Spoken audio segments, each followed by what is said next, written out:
அதிகாலையில் இயேசுவோடு இந்த நிகழ்ச்சியை காணும்படி வந்திருக்கிற எனக்கு அருமையான சகோதர சகோதரிகளே, ஆண்டவராகிய இயேசு கிறிஸ்து நாமத்தில் நான் உங்களை வாழ்த்துகிறேன். கர்த்தருடைய பெரிதான கிருபையினாலே காலைதோறும் நாம் கர்த்தருடைய வசனத்தை தியானித்து கொண்டு வருகிறோம். நம்முடைய வாழ்க்கைக்கு அது பிரயோஜனமாக இருக்கிறது என்று சொல்லி அநேகர் சொல்லி கொண்டிருக்கிறார்கள். என்னுடைய சாட்சியாக நான் கேட்கிறேன், நானும் விசுவாசிக்கிறேன். கர்த்தருக்கு முன்பாக எனக்கும் அது மிகவும் பிரயோஜனமாக இருக்கிறது. நானும் அந்த வசனங்களை வாசிக்க தியானிக்க கர்த்தர் என்னோடு கூட இருப்பதற்காக கர்த்தர் நன்றி சொல்லுகிறேன். இந்த நாளில் மீண்டும் உபாகமம் 28ஆம் அதிகாரத்தில் 2வது வசனத்தையும் அடுத்த வசனத்தையும் வாசிக்கலாம். 5வது வசனத்தையும் வாசிக்கிறேன், கவனியுங்கள். நீ உன் தேவனாய் கர்த்தரின் சத்தத்துக்கு செவி கொடுக்கும் பொழுது இப்பொழுது சொல்லப்படும் ஆசீர்வாதங்கள் எல்லாம் உண்மையில் வந்து பலிக்கும். உன் கூடையும் மாப்பிசைக்கிற உன் தொட்டியும் ஆசீர்வதிக்கப்பட்டிருக்கும். இன்றைக்கு உலகத்தில் உணவு மிக முக்கியமாக இருக்கிறது. அநேகர் இன்றைக்கு பட்டினியினாலே சாகிறார். அநேகருக்கு சரியான உணவு கிடைப்பதில்லை, 3 வேளையும் சாப்பிட முடியறதில்லை. அநேக தேசங்களில் பஞ்சம் இருக்கிறது. பட்டினியாய் சாகிற பிள்ளைகளை பார்க்குறோம். கொடுமையான ஒரு வியாதியை விட மோசமானது தான் இந்த பஞ்சம், உணவு பஞ்சம். பார்த்தீங்களா? இப்போது இந்த ஆசீர்வாதத்தை பாருங்கள். கர்த்தருடைய சத்தத்திற்கு செவி கொடுக்குற பிள்ளைகளுக்கு அவருடைய கூடையும் மாப்பிசைக்கிற தொட்டியும் என்றென்றைக்கும் ஆசீர்வதிக்கப்பட்டிருக்குமா? பார்த்தீங்களா?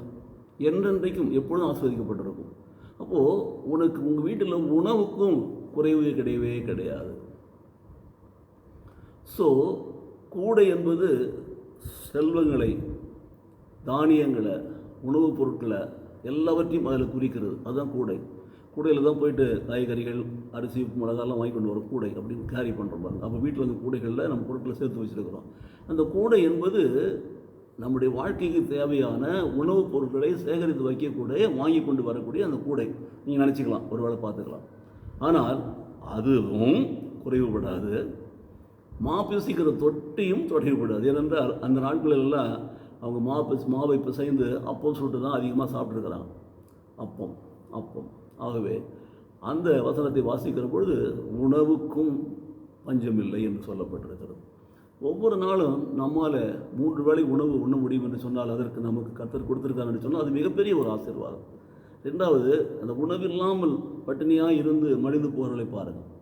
அந்த உணவு சரியான உணவாக இல்லாமல் கெட்டு போன உணவோ பழசோ அப்படியோ வாங்கி அது வரலால் உடல் கெட்டு போகிறது பாருங்கள். ஆனால் கர்த்தர் சொல்லுகிறார் பாருங்கள், அதை நான் ஆசீர்வதிக்கப்பட்டிருக்கும் என்று சொல்கிறார். கர்த்தரை உண்மையாய் நேசிக்கிற விசுவாசிக்கிற பிள்ளைகள் வாழ்க்கையில், கர்த்தருடைய சத்தத்தின்படி நடக்கிறவர்களுடைய வாழ்க்கையில் ஒரு நாளும் அவர்கள் உணவுக்காகவும் உடைக்காகவும் கவலைப்பட தேவையில்லை. கர்த்தர் அவைகளை ஆசீர்வதிக்கிறார். அந்த களஞ்சியங்கள் நிரம்பி இருக்கிறது, குறைவுபடுவது கிடையாது. அப்போது ஒவ்வொரு நாளும் உணவு தயாரிக்கக்கூடிய அந்த மாப்பிசைக்கிற தொட்டியும் நிறைந்திருக்கிறது, எண்ணெயும் குறைவதில்லை, மாவும் குறைவதில்லை. நாம் பார்க்குறோம். இந்த ஆசீர்வாதம் எப்படிப்பட்டதான் ஆசீர்வாதம் என்று பார்த்தீங்கன்னா, கர்த்தரை தேடுகிற பிள்ளைகளுக்கு கர்த்தர் கொடுக்குறார். ஆசீர்வாதத்தின் மேலே ஒரு ஆசீர்வாதம்.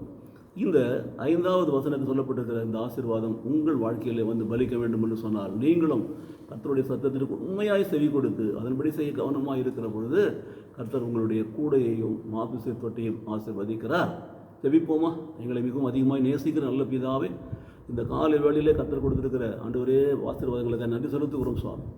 நாங்கள் என்றென்றைக்கும் உணவுக்காகவும் உடைக்காகவும் ஆண்டவரே சோதரம் நாங்கள் மற்றவர்கள் கையேந்தாமல் எங்களுடைய தேவைகளை சந்திக்கும்படி தேவைகளை கற்றுக் கொடுத்து ஆசீர்வதிப்பதற்காக நன்றி செலுத்துகிறோம்.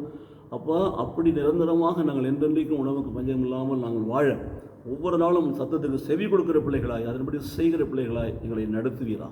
இயேசு கிறிஸ்து நாமத்திலே பிதாவே, ஆமென்.